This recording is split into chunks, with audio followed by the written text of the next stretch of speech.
الحمدللہ رب العالمین والصلاة والسلام على سید المرسلین اما بعد فاعوذ باللہ من الشیطان الرجیم بسم اللہ الرحمن الرحیم لتؤمنوا باللہ ورسوله وتعزروه وتوقروه وتسبحوه بكرة وأصيلا صدق الله العظيم إن الله وملائكته يصلون على النبي يا أيها الذين آمنوا صلوا عليه وسلموا تسليما بلند واسمع کے پڑھیں الصلاة والسلام عليك يا سيدي يا رسول الله الصلاة والسلام عليك يا سيدي يا حبيب الله الصلاة والسلام عليك يا سيدي يا خاتم النبيين وعلى آلك وأصحابك يا سيدي يا رحمة للعالمين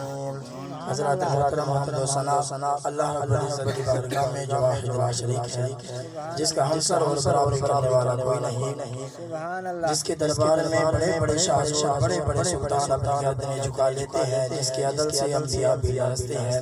جس کے کرم سے گناہگاروں کے چہرے کھل اٹھتے ہیں اس ذات کی تعریف ایک خاکی انسان سے کیسے بیان ہو سکتی ہے درود و سلام آقا انعامدار مدنی تائیدار سرکار مدینہ سرور قلب و سینہ راحت قلب و جاں امام الانبیاء والمرسلین کی بارگاہ میں عرض کرنے دو بعد حضرات عزیز وقار السلام علیکم ورحمت اللہ وبرکاتہ اللہ تبارک و تعالیٰ قرآن کریم دے اندر ارشاد فرمائے دے لِتُؤْمِنُوا بِاللَّهِ سب تو پہلے اللہ تبارک و تعالیٰ نے ایمان والے کو حکم دیتے لِتُؤْمِنُوا بِاللَّهِ وَرَسُولِهِ فرمایا سب تو پہلے ایمان گھننا ہو اللہ رب العزت دے فرمایا اون تو بعد ایمان گھننا ہو آقا علیہ السلام دے ذات دے